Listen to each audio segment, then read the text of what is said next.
Okey, Assalamualaikum dan selamat sejahtera. Hari ini cikgu nak ajar tentang last hukum indeks ya, iaitu indeks sifar dan indeks negatif serta indeks pecahan.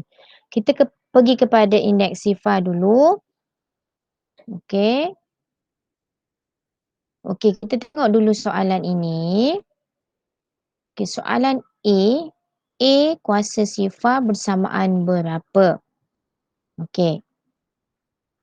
Untuk B pula, A kuasa negatif 2 bersamaan dengan berapa? Okey, dia suruh bincangkan. Kita tengok ya. Kita tengok C dulu. 3 kuasa 2 bahagi 3 kuasa 2.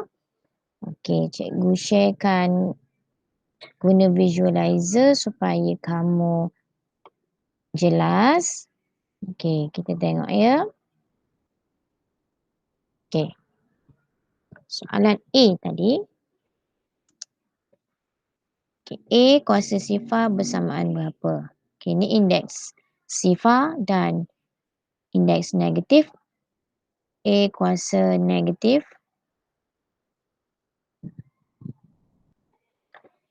2 bersamaan dengan berapa? Okay, kita nak tengok apa jawapannya. Okay. Contoh yang pertama. 3 kuasa 2 bahagi 3 kuasa 2. Okay, kita dah belajar hukum indeks yang pertama dulu. Pendaraban dan pembahagian. Bila bahagi, asal sama, nombor indeks kita boleh tolak. So, untuk ini, okay, jawapan dia 3, 2 tolak 2. So, jawapan dia 3 kuasa sifar. Okey, ini kalau kita selesaikan menggunakan hukum indeks.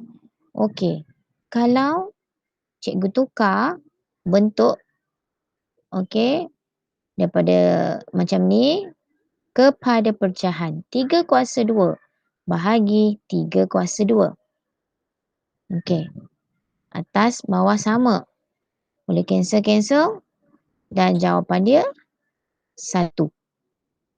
Apa kesimpulan yang dapat kamu buat dekat sini?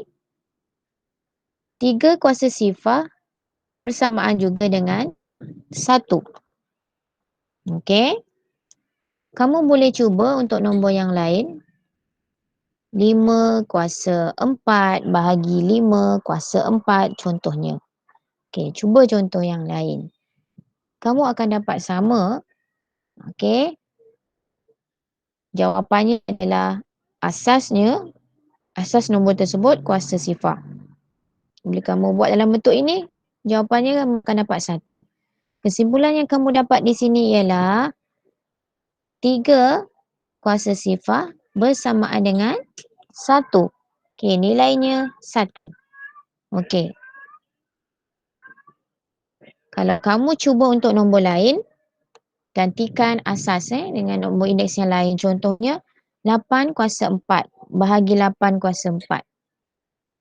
Kita tengok sini 8 kuasa 4 bahagi 8 kuasa 4. Kita selesaikan menggunakan hukum indeks. 4 tolak 4. Okey. Jawapan yang keluar 8 kuasa sifar. Okey. Bila cikgu tulis dalam bentuk pecahan, okey, jawapan dia 1. Jadi sama juga kesimpulannya 8 kuasa sifar bersamaan dengan 1.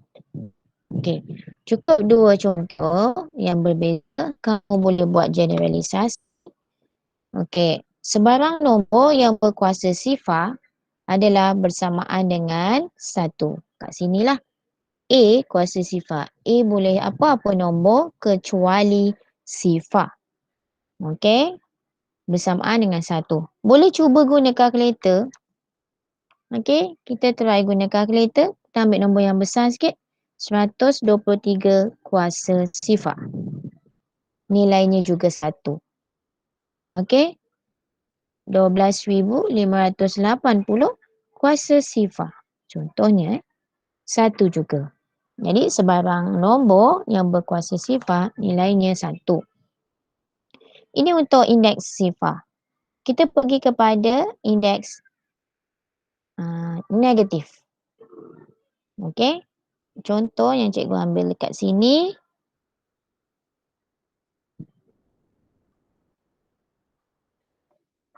Tiga kuasa 3 bahagi 3 kuasa 4. Okey. Kita selesaikan menggunakan hukum indeks 3 tolak 4. Jawapan kamu 3 kuasa negatif 1. Okey, kalau cikgu tulis dalam bentuk pecahan. 3 kuasa 3 bahagi 3 kuasa 4. Okey, cikgu pecahkan dalam bentuk pendaraban berulang supaya kamu lebih jelas. 3 kuasa 3 bermakna 3 darab 3 darab 3 bahagi 3 kuasa 4. 3 darab 3 darab 3 darab 3. Okey, kemudian cancel. Okey, bawah dan atas. Apa jawapan yang tinggal? 1/3. Atas tak ada ni maknanya 1 lah. Sebelum kita potong jadi 1. 1. Okey. So 1/3. Apa kesimpulan yang dapat kamu buat dekat sini? 3 negatif 1. Okey, bersamaan dengan 1/3. Sebenarnya ada kuasa kuasa 1 kat sini. Okey. Berapa nampak sangat sebab kuasanya negatif 1. Kita tengok contoh yang lain. Okey, cikgu ambil contoh. Nombor 5 pula asas 5. 5 kuasa 2 bahagi dengan 5 kuasa 4. Kita selesaikan dalam bentuk hukum indeks pembahagian 2 tolak 4. Jawapan negatif 2. Okey. Indeks negatif kena tukar dalam bentuk pecahan. Okey, kalau boleh nampak ni tadi, boleh terus tukar. Kalau tak berapa jelas, tengok cikgu buat dalam bentuk pendaraban berulang. Pecahan 5 kuasa 2. 5 darab 5 bahagi 5 kuasa 4. So ada 4 kali kat sini. Kita cancel atas bawah. Jawapannya 1/5. Ni ada 2. 5 kuasa 2 dekat sini. Okey. So ni indeks negatif bila kita tukarkan dia dalam bentuk positif akan jadi macam ni. 1/5 negatif 2 bersamaan dengan 1/5 kuasa 2. Okey. Sama nilai ni. Jadi kesimpulan yang boleh kamu buat, okey, A kuasa negatif 2, nak jadikan dia positif, tukarkan dia jadi 1/A kuasa 2. Okey, ini untuk indeks sifar dan indeks negatif. Next, last kali adalah indeks pecahan. Okey, indeks pecahan. Okey. Untuk indeks pecahan, contoh cikgu ada 16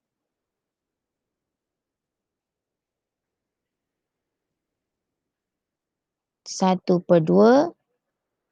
Okey, kita nak selesaikan dia. Okey, cara dia, kita tengok pembawahnya 2. Okey, so tukarkan nombor asas ini kepada nombor yang kuasa 2 dapat 16. Okey, 16 iaitu 4 kuasa 2. Kenapa cikgu nak kuasa 2 juga ni? Kita tengok nombor yang bawah bawahnya 2. Jadi kita kena fikirkan nombor apa yang kuasa 2 dapat 16. Jawapan dia 4 kuasa 2. Ini 16. Di luarnya ada lagi 1/2. Ini awak dah belajar. Okey? Hukum kuasa pada indeks. Kuasa dengan kuasa, indeks ni kita boleh darab. Bila darab, okey ni darab. Selesaikan dia. 4. 2 darab 1/2. Ni jadi cancel. 4 kuasa 1. So, jawapan kamu tinggal 4. Okey. Mudah saja. Tengok betul-betul 16 1/2. Jawapan dia 4. Okey. Contoh lain. Okey. 8 kuasa 1/3. Okey. Kita tengok pembawah dia ni. Tengok. Ni. Kuasa. Nombor apa yang kuasa 3 dapat 8? Kita kena ikut yang bawah dia. Itu 2 kuasa 3. 2 kuasa 3, 8. Okey, di luarnya jangan lupa ada lagi 1/3. Cancel. So, jawapan kamu 2. Okey, apa kesimpulan yang dapat kamu buat? 16 1/2 bersamaan dengan 4. Bermakna punca kuasa 16 sama dengan 4. Okey, untuk ini pula. Punca kuasa 3 bagi 8 bersamaan dengan 2. Okey, cuba tekan kalkulator. Kamu akan dapat jawapan yang sama. So, dengan contoh ini, kamu boleh tulis dalam bentuk general dia, kesimpulan yang dapat kamu buat. Okey. A, apabila kamu dapat asas yang berindeks pecahan M/N contoh ya, kamu boleh tulis dalam bentuk punca kuasa A. Okey, kat sini punca kuasa A. Okey, M ni sebenarnya di sini, di atas, per N. N di luar. Punca kuasa dia lah. Macam ni contohnya. 16 1/2. Okey, punca kuasa 1 sebenarnya ada di sini, 2 di sini. Cuma kita tak perlu tulis lah. Sama juga ini, 1/3. 1 sebenarnya ada di sini, 3 di luar. Okey. Contoh lain sekarang M dia nilai 1. Okey, tak berapa nak nampak. Kita tengok nilai dia. Lain contoh. 8, cikgu bagi contoh 8. 2/3. Okey. Ini baru boleh nampak lah perbezaan dia. Okey. Step yang sama. Fikirkan nombor apa yang kuasa 3 dapat 8. Okey, kita tengok yang bawah ni. Okey, panduan kita di bahagian dia punya penyebut. Okey, pecahan dia. Okey, indeks pecahan bahagian bawah. Nombornya 3, maknanya kuasa 3. Nombor apa yang kuasa 3 dapat 8? Jawapan dia 2 kuasa 3. Okey, itu untuk 8. Jangan lupa, di luarnya ada 2/3. Okey, ni. Indeks pecahan masih ada 2/3. Tulis balik. Kita boleh cancel. So, jawapan dia 2 kuasa 2 sama dengan 4. Okey. So, kita boleh tukar dalam bentuk indeks pecahan kepada bentuk punca kuasa 8. Okey, punca kuasa 2/3. Nak tekan kalkulator, mudah saja. Okey, tengok punca kuasa 3 ada di sini. Okey, shift. Punca kuasa 3 bagi 8 kuasa 2. Sama dengan, okey, jawapan terdapat sama. 4. Okey, 4. Sama juga. Okey, 4. Okey, cikgu rasa itu sahaja sampai hari ini. Terima kasih.